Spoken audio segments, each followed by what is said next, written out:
میں تقریباً 10 دن سعید اور نارائن کا مہمان رہا۔ اس دوران میں سعید نے جانکی کے متعلق مجھ سے کوئی اور بات نہ کی، شاید اس لیے کہ ان کا معاملہ کافی پرانا ہو چکا تھا۔ جانکی سے البتہ کافی باتیں ہوئیں۔ وہ سعید سے بہت خوش تھی، لیکن اسے اس کی بے پرواہ طبیعت کا بہت گلہ تھا۔ سعادت صاحب، وہ اپنی صحت کا بالکل خیال نہیں رکھتے، بہت بے پرواہ ہیں۔ ہر وقت سوچنا جو ہوا، اس لیے کسی بات کا خیال ہی نہیں رہتا۔ آپ ہنسیں گے، لیکن مجھے ہر روز ان سے پوچھنا پڑتا ہے کہ آپ سنڈاس گئے تھے یا نہیں۔ نارائن نے مجھ سے جو کچھ کہا تھا ٹھیک نکلا۔ جانکی ہر وقت سعید کی خبر گیری میں منہمک رہتی تھی۔ میں 10 دن اندھیری کے بنگلے میں رہا۔ ان 10 دنوں میں جانکی کی بے لوث خدمت نے مجھے بہت متاثر کیا، لیکن یہ خیال بار بار آتا رہا کہ عزیز کا کیا ہوا۔ جانکی کو اس کا بھی تو بہت خیال رہتا تھا۔ کیا سعید کو پا کر وہ اس کو بالکل بھول چکی تھی؟ میں نے اس سوال کا جواب جانکی ہی سے پوچھ لیا ہوتا اگر میں کچھ دن اور وہاں ٹھہرتا۔ جس کمپنی سے میرا کانٹریکٹ ہونے والا تھا، اس کے مالک سے میری کسی بات پر چخ ہو گئی اور میں دماغی تقدر دور کرنے کے لیے پونا چلا گیا۔ 2 ہی دن گزرے ہوں گے کہ بمبئی سے عزیز کا تار آیا کہ میں آ رہا ہوں۔ 5-6 گھنٹے کے بعد وہ میرے پاس تھا اور دوسرے روز صبح سویرے جانکی میرے کمرے پر دستک دے رہی تھی۔ عزیز اور جانکی جب ایک دوسرے سے ملے تو انہوں نے دیر سے بچھڑے ہوئے عاشق و معشوق کی سرگرمی ظاہر نہ کی۔ میرے اور عزیز کے تعلقات شروع سے بہت سنجیدہ اور متین رہے ہیں۔ شاید اسی وجہ سے وہ دونوں معتدل رہے۔ عزیز کا خیال تھا ہوٹل میں اٹھ جائے، لیکن میرا دوست جس کے یہاں میں ٹھہرا ہوا تھا آؤٹ ڈور شوٹنگ کے لیے کولہا پور گیا ہوا تھا، اس لیے میں نے عزیز اور جانکی کو اپنے پاس ہی رکھا۔ 3 کمرے تھے، ایک میں جانکی سو سکتی تھی، دوسرے میں عزیز۔ یوں تو مجھے ان دونوں کو ایک ہی کمرہ دینا چاہیے تھا، لیکن عزیز سے میری اتنی بے تکلفی نہیں تھی۔ اس کے علاوہ اس نے جانکی سے اپنے تعلق کو مجھ پر ظاہر بھی نہیں کیا تھا۔ رات کو دونوں سینما دیکھنے چلے گئے۔ میں ساتھ نہ گیا، اس لیے کہ فلم کے لیے ایک نئی کہانی شروع کرنا چاہتا تھا۔ 2 بجے تک میں جاگتا رہا، اس کے بعد سو گیا۔ ایک چابی میں نے عزیز کو دے دی تھی، اس لیے مجھے ان کی طرف سے اطمینان تھا۔ رات کو چاہے میں بہت دیر تک کام کروں، 3:30 اور 4 بجے کے درمیان ایک دفعہ ضرور جاگتا ہوں اور اٹھ کر پانی پیتا ہوں۔ اتفاق سے جو کمرہ میرا تھا، یعنی جس میں نے اپنا بستر جمایا ہوا تھا، عزیز کے پاس تھا اور اس میں میری سراہی پڑی تھی۔ اگر مجھے شدت کی پیاس نہ لگی ہوتی تو عزیز کو تکلیف نہ دیتا، لیکن زیادہ وسکی پینے کے باعث میرا حلق بالکل خشک ہو رہا تھا، اس لیے مجھے دستک دینی ہی پڑی۔ تھوڑی دیر کے بعد دروازہ کھلا۔ جانکی نے آنکھیں ملتے ہوئے دروازہ کھولا اور کہا، سعید صاحب؟ اور جب مجھے دیکھا تو ایک ہلکی سی اوہ اس کے منہ سے نکل گئی۔ اندر پلنگ پر عزیز سو رہا تھا۔ میں بے اختیار مسکرا دیا۔ جانکی بھی مسکرائی اور اس کے تیکھے ہونٹ ایک کونے کی طرف سکڑ گئے۔ میں نے پانی کی سراہی لی اور چلا آیا۔ صبح اٹھا تو کمرے میں دھواں جمع تھا۔ باورچی خانے میں جا کر دیکھا تو جانکی کاغذ جلا جلا کر عزیز کے غسل کے لیے پانی گرم کر رہی تھی۔ آنکھوں سے پانی بہہ رہا تھا۔ مجھے دیکھ کر مسکرائی اور انگیٹھی میں پھونکے مارتی ہوئی کہنے لگی، عزیز صاحب ٹھنڈے پانی سے نہائیں تو انہیں زکام ہو جاتا ہے۔ میں نہیں تھی پشاور میں تو 1 مہینہ بیمار رہے، اور رہتے بھی کیوں نہیں جب دوا پینی ہی چھوڑ دی تھی۔ آپ نے دیکھا نہیں کتنے دبلے ہو گئے ہیں۔ اور عزیز نہا دھو کر جب کسی کام کی غرض سے باہر گیا تو جانکی نے مجھ سے سعید کے نام تار لکھنے کے لیے کہا۔ مجھے کل یہاں پہنچتے ہی تار بھیجنا چاہیے تھا۔ کتنی غلطی ہوئی مجھ سے، انہیں بہت تشویش ہو رہی ہوگی۔ اس نے مجھ سے تار کا مضمون بنوایا، جس میں اپنی بخیریت پہنچنے کی اطلاع تو تھی، لیکن سعید کی خیریت دریافت کرنے کا اضطراب زیادہ تھا۔ انجیکشن لگوانے کی بھی تاکید تھی۔ 4 روز گزر گئے۔ جانکی نے سعید کو 5 تار روانہ کیے، پر اس کی طرف سے کوئی جواب نہ آیا۔ بمبئی جانے کا ارادہ کر ہی رہی تھی کہ اچانک شام کو عزیز کی طبیعت خراب ہو گئی۔ مجھ سے سعید کے نام ایک اور تار لکھوا کر وہ ساری رات عزیز کی تیمارداری میں مصروف رہی۔ معمولی بخار تھا، لیکن جانکی کو بے حد تشویش تھی۔ میرا خیال ہے اس تشویش میں سعید کی خاموشی کا پیدا کردہ اضطراب بھی شامل تھا۔ وہ مجھ سے اس دوران میں کئی مرتبہ کہہ چکی تھی، سعادت صاحب، میرا خیال ہے کہ سعید صاحب ضرور بیمار ہیں، ورنہ وہ مجھے میرے تاروں اور خطوں کا جواب ضرور لکھتے۔ 5ویں روز شام کو عزیز کی موجودگی میں سعید کا تار آیا، جس میں لکھا تھا، میں بہت بیمار ہوں، فوراً چلی آؤ۔ تار آنے سے پہلے جانکی میری کسی بات پر بے تحاشا ہنس رہی تھی، لیکن جب اس نے سعید کی بیماری کی خبر سنی تو ایک دم خاموش ہو گئی۔ عزیز کو یہ خاموشی بہت ناگوار معلوم ہوئی، کیونکہ جب اس نے جانکی کو مخاطب کیا تو اس کے لہجے میں تیزی تھی۔ میں اٹھ کر چلا گیا۔ شام کو جب واپس آیا تو جانکی اور عزیز کچھ اس طرح علیحدہ علیحدہ بیٹھے تھے جیسے ان میں کافی جھگڑا ہو چکا ہے۔ جانکی کے گالوں پر آنسوؤں کا میل تھا۔ جب میں کمرے میں داخل ہوا تو ادھر ادھر کی باتوں کے بعد جانکی نے اپنا ہینڈ بیگ اٹھایا اور عزیز سے کہا، میں جاتی ہوں لیکن بہت جلد واپس آ جاؤں گی۔ پھر وہ مجھ سے مخاطب ہوئی، سعادت صاحب ان کا خیال رکھیے گا، ابھی تک بخار دور نہیں ہوا۔ میں اسٹیشن تک اس کے ساتھ گیا، بلیک مارکیٹ سے ٹکٹ خرید کر اسے گاڑی میں بٹھایا اور گھر چلا آیا۔ عزیز کو ہلکا ہلکا بخار تھا۔ ہم دونوں دیر تک باتیں کرتے رہے لیکن جانکی کا ذکر نہ آیا۔ تیسرے روز صبح 5:30 بجے کے قریب مجھے باہر کا دروازہ کھلنے کی آواز آئی۔ اس کے بعد جانکی کی جلدی جلدی لفظوں کو اوپر تلے کرتی ہوئی آواز۔ وہ عزیز سے پوچھ رہی تھی کہ اس کی طبیعت اب کیسی ہے اور کیا اس کی غیر موجودگی میں اس نے باقاعدہ دوا پی تھی یا نہیں۔ عزیز کی آواز میرے کانوں تک نہ پہنچی، لیکن آدھے گھنٹے کے بعد جب کہ نیند سے میری آنکھیں موند رہی تھیں، عزیز کی خفگی آمیز باتوں کا دبا دبا شور سنائی دیا۔ سمجھ میں تو کچھ نہ آیا، لیکن اتنا پتہ چل گیا کہ جانکی سے اپنی ناراضگی کا اظہار کر رہا تھا۔ صبح 10 بجے عزیز نے ٹھنڈے پانی سے غسل کیا اور جانکی کا گرم کیا ہوا پانی ویسے ہی غسل خانے میں پڑا رہا۔ جب میں نے جانکی سے اس بات کا ذکر کیا تو اس کی آنکھوں میں آنسو آ گئے۔ نہا دھو کر عزیز باہر چلا گیا۔ جانکی کمرے میں پلنگ پر لیٹی رہی۔ دوپہر کو 3 بجے کے قریب جب میں اس کے قریب گیا تو معلوم ہوا کہ اسے بہت تیز بخار ہے۔ ڈاکٹر کو بلانے کے لیے باہر نکلا تو عزیز یکے میں اسباب رکھوا رہا تھا۔ میں نے پوچھا کہاں جا رہے ہو؟ تو اس نے میرے ساتھ ہاتھ ملایا اور کہا بمبئی، انشاءاللہ پھر ملاقات ہوگی۔ یہ کہہ کر وہ یکے میں بیٹھا اور چلا گیا۔ مجھے یہ بتانے کا موقع ہی نہیں ملا کہ جانکی کو بہت تیز بخار ہے۔ ڈاکٹر نے جانکی کو اچھی طرح دیکھا اور مجھے بتایا کہ اسے برونکائٹس ہے، اگر احتیاط نہ برتی تو نمونیا ہونے کا خطرہ ہے۔ ڈاکٹر نسخہ دے کر چلا گیا تو جانکی نے عزیز کے بارے میں پوچھا۔ پہلے تو میں نے سوچا کہ اسے نہ بتاؤں، لیکن چھپانے سے کچھ فائدہ نہیں تھا، اس لیے میں نے کہہ دیا کہ چلا گیا ہے۔ یہ سن کر اسے بہت صدمہ ہوا۔ وہ دیر تک تکیے میں سر دے کر روتی رہی۔ دوسرے روز صبح 11 بجے کے قریب جبکہ جانکی کا بخار 1 ڈگری ہلکا تھا اور طبیعت بھی کسی قدر درست تھی، بمبئی سے سعید کا تار آیا جس میں بڑے درست لہجے میں یہ لکھا تھا، یاد رہے تم نے اپنا وعدہ پورا نہیں کیا۔ میں بہت منع کرتا رہا، لیکن وہ تیز بخار میں ہی پونا ایکسپریس سے بمبئی روانہ ہو گئی۔ 5-6 دنوں کے بعد نارائن کا تار آیا، ایک ضروری کام ہے، فوراً بمبئی چلے آؤ۔ میرا خیال تھا کسی پروڈیوسر سے اس نے میرے کانٹریکٹ کی بات کی ہوگی، لیکن بمبئی پہنچ کر معلوم ہوا کہ جانکی کی حالت بہت نازک ہے، برونکائٹس بگڑ کر نمونیا میں تبدیل ہو گیا تھا۔ اس کے علاوہ جب وہ پونے سے بمبئی پہنچی تھی تو اندھیری جانے کے لیے چلتی ٹرین میں چڑھنے کی کوشش کرتے ہوئے گر پڑی تھی، جس کے باعث اس کی دونوں رانیں بہت بری طرح چھل گئی تھی۔ جانکی نے اس جسمانی تکلیف کو بڑی بہادری سے برداشت کیا، لیکن جب وہ اندھیری پہنچی اور سعید نے اس کے بندھے ہوئے اسباب کی طرف اشارہ کر کے کہا مہربانی کر کے یہاں سے چلی جاؤ، تو اسے بہت ہی روحانی تکلیف ہوئی۔ نارائن نے مجھے بتایا سعید کے منہ سے یہ برف جیسے ٹھنڈے الفاظ سن کر وہ ایک لحظے کے لیے بالکل سن ہو گئی۔ میرا خیال ہے اس نے تھوڑی دیر کے لیے سوچا ہوگا کہ میں گاڑی کے نیچے آ کر مر ہی کیوں نہ گئی۔ سعادت تم کچھ بھی کہو، مگر سعید عورتوں سے جیسا سلوک کرتا ہے بہت ہی نامردانہ ہے۔ بیچاری کو بخار تھا، چلتی ٹرین سے گر پڑی تھی، اور وہ بھی اس خروات کے پاس جلدی پہنچنے کے باعث، لیکن اس نے ان باتوں کا خیال ہی نہ کیا اور ایک بار پھر اس سے کہا مہربانی کر کے یہاں سے چلی جاؤ۔ اس کے لہجے میں منٹو کسی جذبے کا اثر نہیں تھا، بس ایسا تھا جیسے لینوٹائپ مشین سے اخبار کی ایک سطر ڈھل کر باہر نکل آئے۔ مجھے بہت دکھ ہوا، چنانچہ میں وہاں سے اٹھ کر چلا گیا۔ شام کو جب واپس آیا تو جانکی موجود نہیں تھی، لیکن سعید پلنگ پر بیٹھا رم کا گلاس سامنے رکھے ایک نظم لکھنے میں مصروف تھا۔ میں نے اس سے کوئی بات نہ کی اور اپنے کمرے میں چلا گیا۔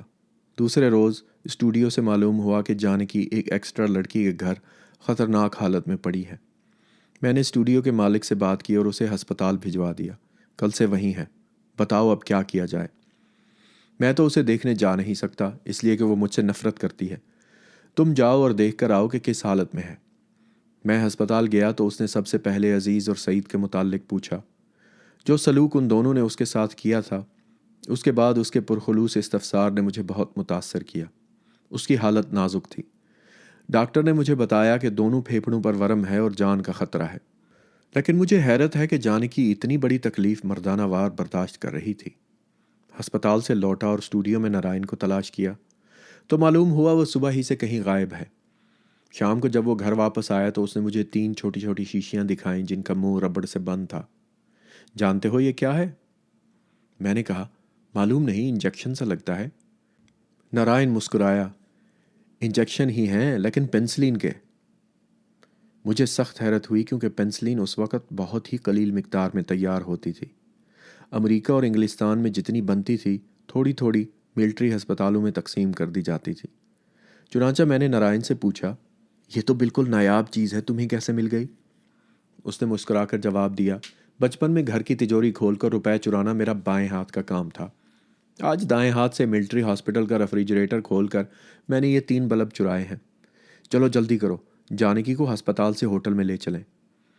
ٹیکسی لے کر میں ہسپتال گیا اور جانکی کو اس ہوٹل میں لے گیا جہاں نارائن 2 کمروں کا پہلے ہی بندوبست کر چکا تھا۔ جانکی نے کئی بار مجھ سے نحیف آواز میں پوچھا کہ میں اسے ہوٹل میں کیوں لایا ہوں۔ ہر بار میں نے یہی جواب دیا، تمہیں معلوم ہو جائے گا۔ اور جب اسے معلوم ہوا، یعنی جب نارائن سرنج ہاتھ میں لیے اسے ٹیکا لگانے کے لیے اس کمرے میں آیا، تو اس نے نفرت سے ایک طرف منہ پھیر لیا اور مجھ سے کہا، سعادت صاحب، اس سے کہیے چلا جائے یہاں سے۔ نارائن مسکرایا، جان من غصہ تھوک دو، یہاں تمہاری جان کا سوال ہے۔ جانکی کو طیش آ گیا، نقاہت کے باوجود اٹھ کر بیٹھ گئی۔ سعادت صاحب، میں جاتی ہوں یہاں سے، یا آپ اس حرام زادے کو نکالیے باہر۔ نارائن نے دھکا دے کر اسے لٹا دیا اور مسکراتے ہوئے کہا، یہ حرام زادہ تمہیں انجیکشن لگا کر ہی رہے گا، خبردار جو تم نے مزاحمت کی۔ یہ کہہ کر اس نے ایک ہاتھ سے مضبوطی کے ساتھ جانکی کا بازو پکڑا۔ سرنج مجھے دے کر اس نے اسپرٹ میں روئی بھگوئی اور اس کا بازو صاف کیا۔ اس کے بعد روئی مجھے دے کر اس نے سرنج کی سوئی اس کے بازو کی مچھلی میں داخل کر دی۔ وہ چیخی، لیکن پینسلین اس کے جسم میں جا چکی تھی۔ جب نارائن نے جانکی کا بازو اپنی مضبوط گرفت سے علیحدہ کیا تو اس نے رونا شروع کر دیا۔ نارائن نے اس کی بالکل پرواہ نہ کی اور اسپرٹ لگی روئی سے انجیکشن والا حصہ پونچھ کر دوسرے کمرے میں چلا گیا۔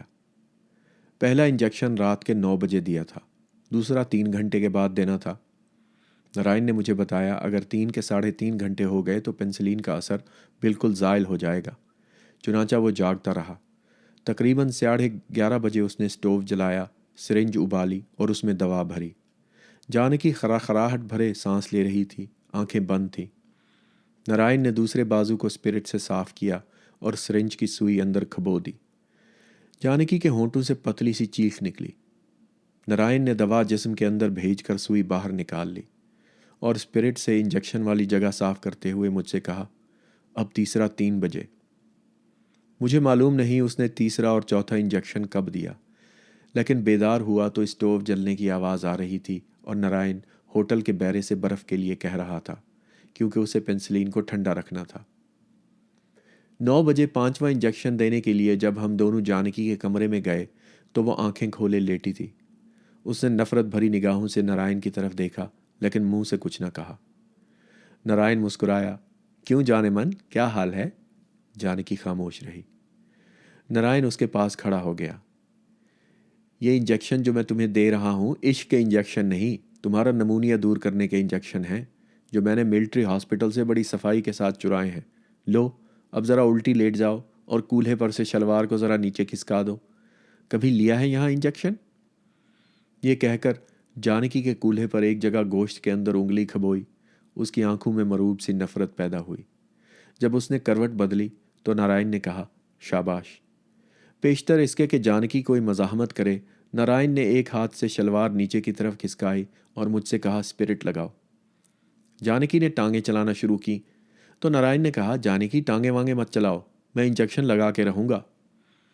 غرضے کے 5واں انجیکشن دے دیا گیا۔ 15 اور باقی تھے جو نارائن کو ہر 3 گھنٹے کے بعد دینے تھے، اور یہ 45 گھنٹے کا کام تھا۔